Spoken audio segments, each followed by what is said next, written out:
Assalamualaikum warahmatullahi wabarakatuh.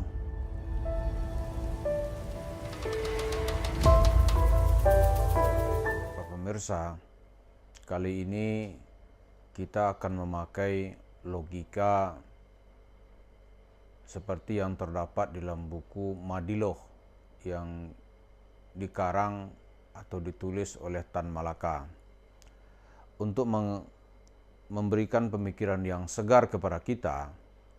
Ada baiknya kita singgung sedikit siapa Tan Malaka. Tan Malaka adalah seorang tokoh perjuang dan pergerakan menuju Indonesia merdeka. Dia lahir sekitar tahun 1897 di suatu daerah di Pandan Gadang di Sumatera Barat. Perjalanan hidupnya penuh dengan perjuangan dan terakhir dia meninggal sekitar bulan Januari tahun 1949. Jadi Tan Malaka ikut melihat, menyaksikan Indonesia merdeka, walaupun saat itu kemerdekaan Indonesia belum diakui oleh dunia internasional. Yang menarik dari cerita Tan Malaka adalah ada filosofi yang dituliskan di dalam bukunya yang terkenal yaitu Madiloh. Madiloh itu adalah kependekan dari materialisme, dialektika, dan logika. Gitu. Lalu apa pentingnya buku Tan Malaka untuk menilai perbuatan yang dilakukan oleh Yusuf Mansur? Pentingnya adalah dari buku Madiloh ini kita diberikan pisau analisa. Di pisaunya sangat tajam, kalau dia membedah sesuatu pasti sampai kepada inti persoalan. Yang pertama yang diajarkan oleh Tan Malaka, kalau Indonesia ini mau maju, ya inilah buku yang perlu dipedomani, yaitu Madiloh. Dulu buku ini ketika Orde Baru berkuasa, itu disamaratakan dengan buku-buku kiri. Orang membacanya sama dengan membaca buku karya Pramudia Anantatur. Jadi kalau salah-salah layak untuk dipenjarakan. Gitu.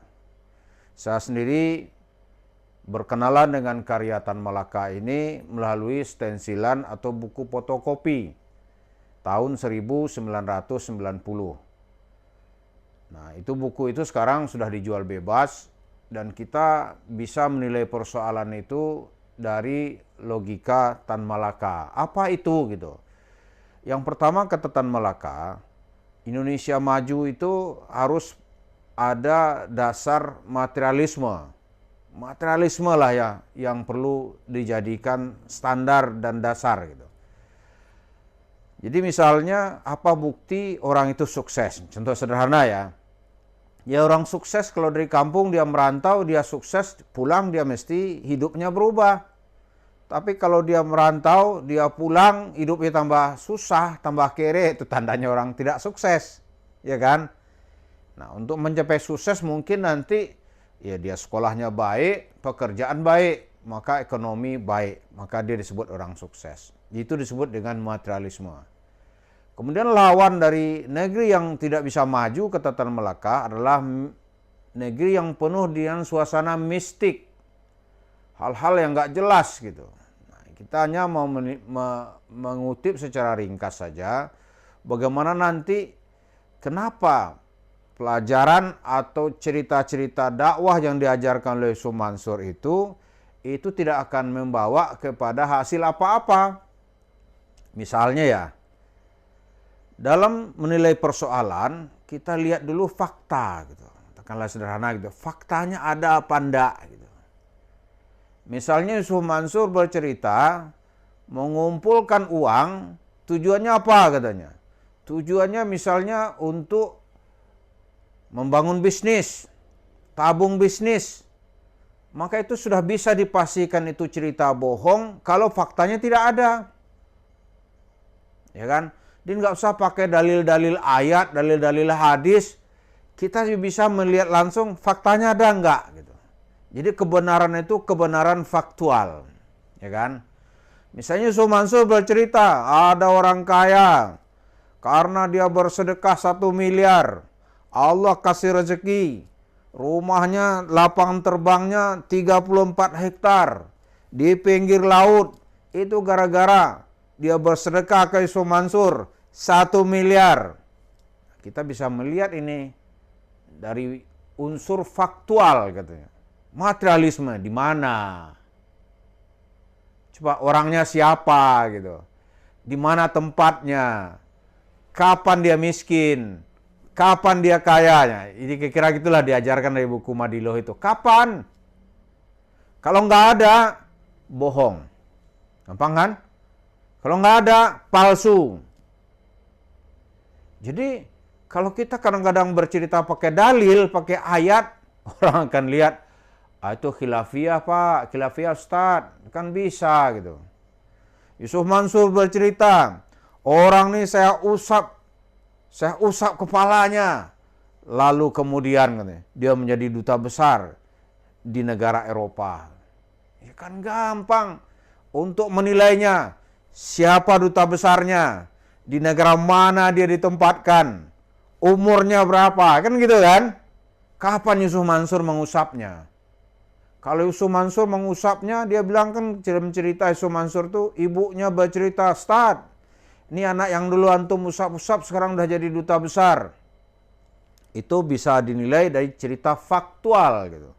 Umur berapa orang jadi duta besar gitu. Kalau perjalanan karirnya gitu kan, perjalanan karir yang normal, kan orang S1 paling minim itu kan umur 22 tahun. Nggak ada orang tuh S1 umur 10 tahun, itu nggak ada. Seperti cerita Yusuf Mansur nih, dia meraih gelar doktor umur 16 tahun. Palsu itu, pasti cerita bohong. Nah, ini begitu cara menilainya. Ini dia masuk Deplu umur 22 tahun. Itu kan nggak langsung duta besar. Orang kan berkarir dulu gitu.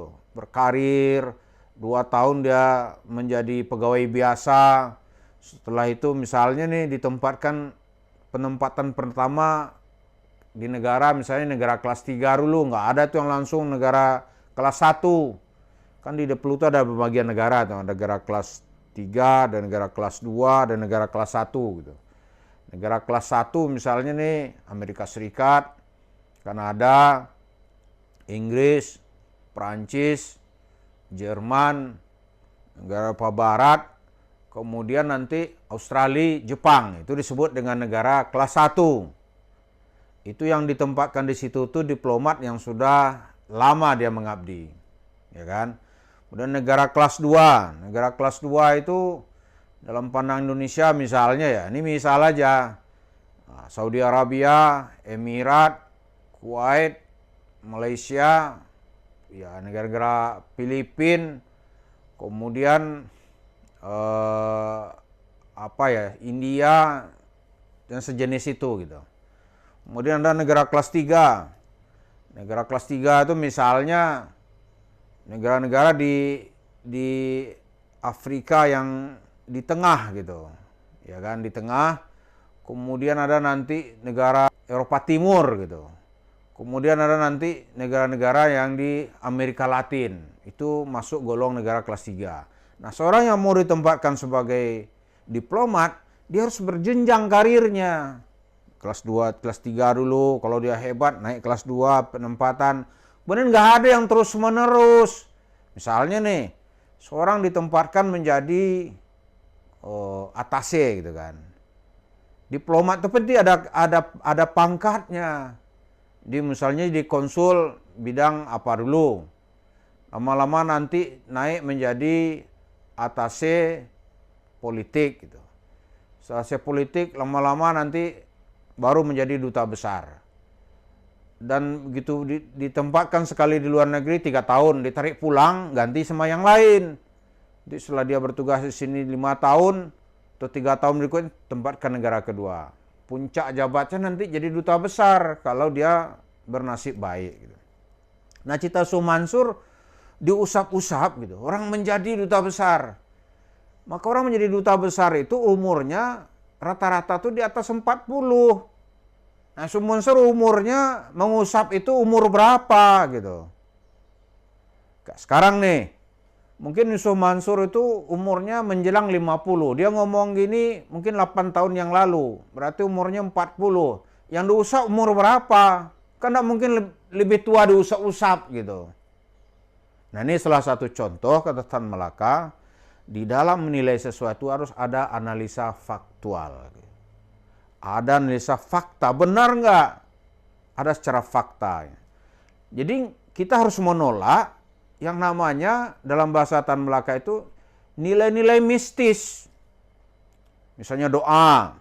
Doa katanya nih orang berdoa aja nanti dapat rezeki berlipat-lipat.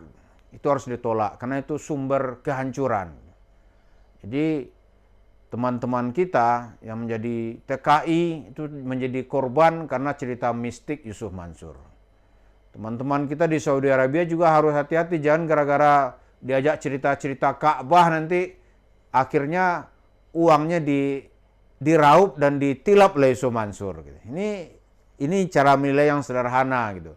Jadi nilai hal yang nggak faktual, yang nggak masuk akal itu harus ditolak. Jadi bangsa maju kata Tan Malaka itu adalah bangsa yang mau diajak berpikir materialisme, materi, faktual gitu. Nah, kembali kepada cerita Yusuf Mansur tadi itu, orang-orang yang ditipu oleh Yusuf Mansur karena masih percaya dengan cerita-cerita yang banyak nilai mistiknya. Walaupun nilai mistik nanti ditaburi atau dilumuri dengan cerita ayat atau cerita-cerita palsu. Mudah-mudahan dengan banyak bercermin kepada tokoh-tokoh kita membuat kita makin cerdas dan makin waras di dalam beragama agar tidak tertipu oleh penipu-penipu yang menjual ayat untuk tujuan uang. Terima kasih. Assalamualaikum warahmatullahi wabarakatuh.